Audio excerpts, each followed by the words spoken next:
One of my earliest childhood memories is my mother's tearful face.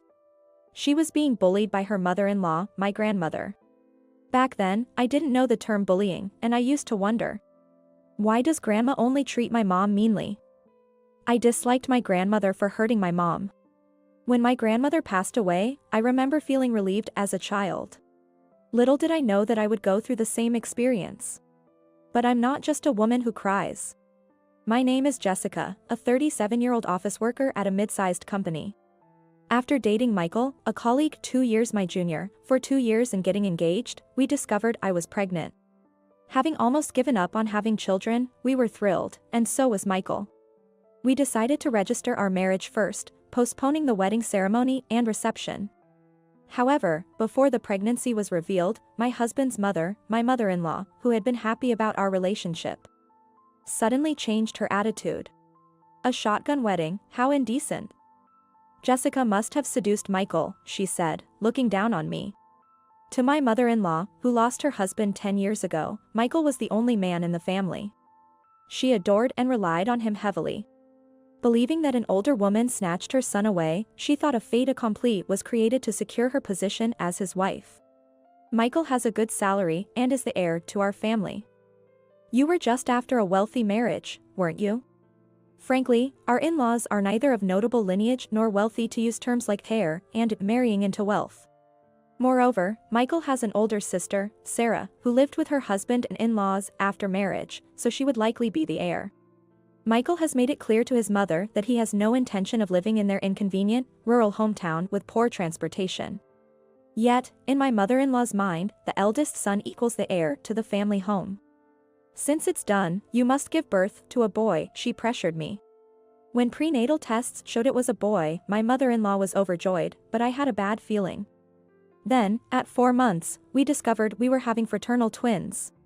Learning that one of them was a girl filled me with anxiety about potential favoritism. Perhaps due to the stress, I was at risk of a threatened miscarriage and was admitted to the hospital at 7 months pregnant. Then, my mother-in-law intervened again. People nowadays are so frail. I had my hardships during pregnancy, but I never had to be hospitalized, she complained to my husband, who visited daily, calling me a failed wife and incompetent.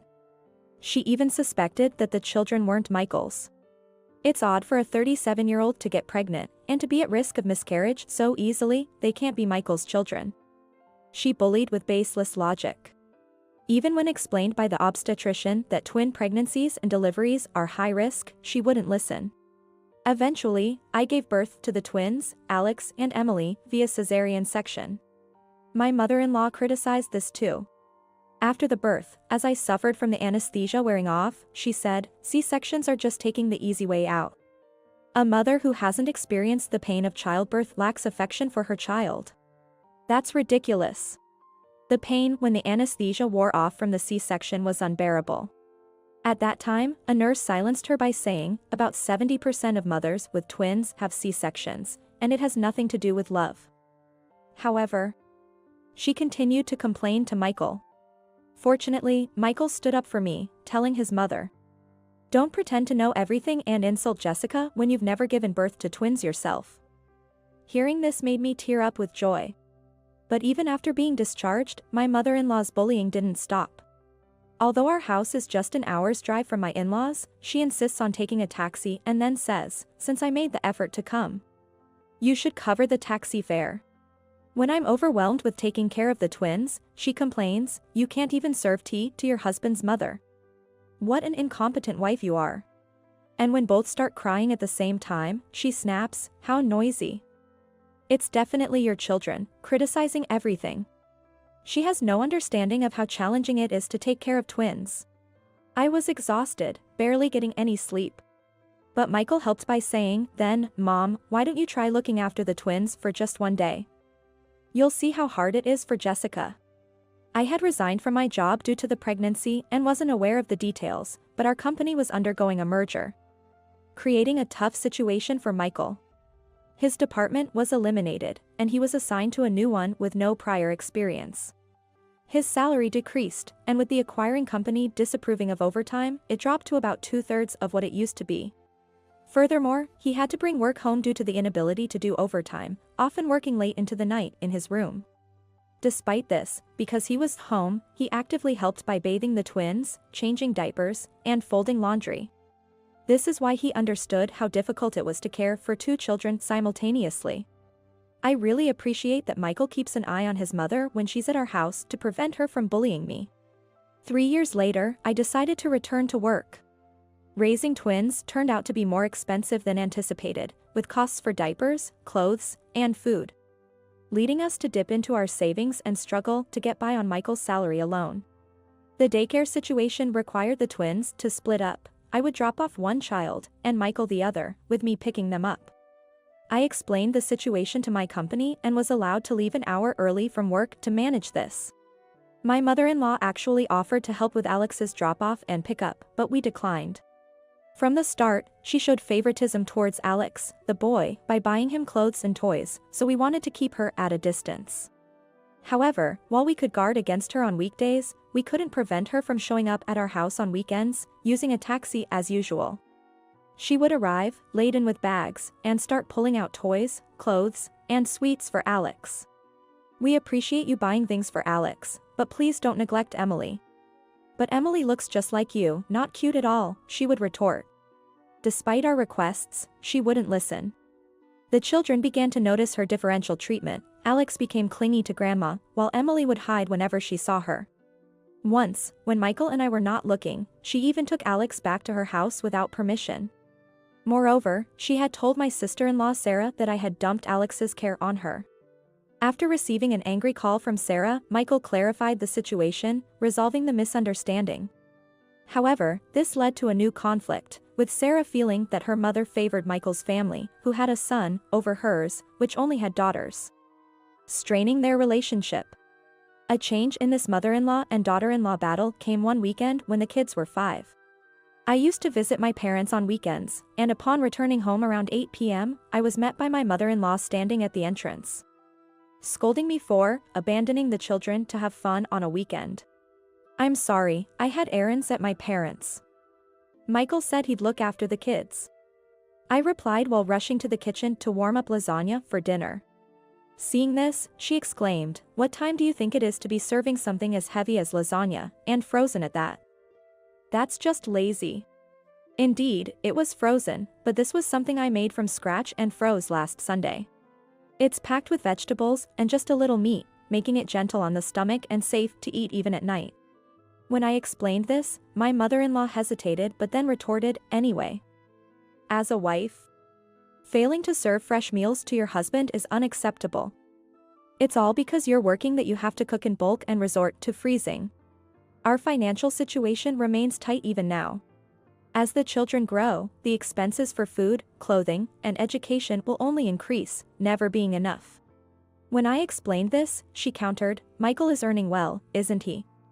His company was merged, and now he works for a large corporation. His salary must be good." In reality, his salary had decreased. Michael explained this to her. Previously, Michael held a managerial position in a department of a mid-sized company, but after the merger, his department was dissolved. Michael was demoted from a managerial position to a regular employee in a different department. Moreover, the overtime pay, a privilege for regular employees, was almost non-existent due to the company's culture of discouraging overtime. As a result, a significant drop in salary was inevitable. With just Michael's salary, we couldn't save anything for our children, so quitting my job wasn't an option. Yet, my mother-in-law wouldn't accept this. "Jessica, you re-employed at another company, didn't you? It's only been a few years, so it's barely more than part-time work. Quit that job." No, her annual income is actually double mine. When Michael revealed that, her eyes widened in surprise. "What? That's impossible." She wouldn't believe it until I explained. While my weekday job pays less than Michael's, I've been earning money by uploading videos to a certain site from my parents' computer on weekends. The content of the videos is precisely about raising twins. It's a channel where I share the challenges and solutions I've encountered in raising 2 children, as well as recommendations for toys, food, and clothes. Initially, I was only sharing information on social media. However, I received a lot of feedback saying, "There's so little information on raising twins, this is incredibly helpful, and if you have any recommended products, please introduce them." Seeing this, Michael suggested that I try posting on a revenue-generating video site. The channel became quite popular, especially among mothers expecting twins, as I responded to questions with detailed videos. Eventually, baby product manufacturers approached me to try their products and provide feedback or feature their recommended items in my videos.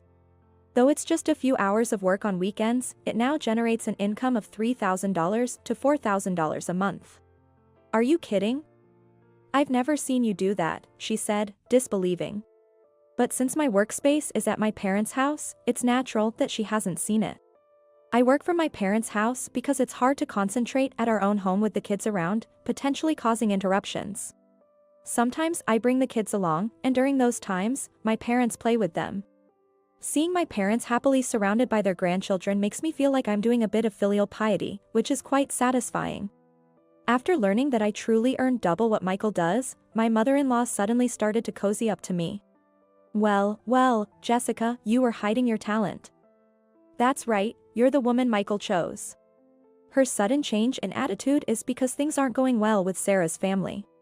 In front of Sarah, her mother constantly praised Alex and bought various things for him, which infuriated Sarah to the point where she demanded that her mother leave their family home. Since the land and house were already transferred to Sarah and her husband, her mother's position became incredibly weak.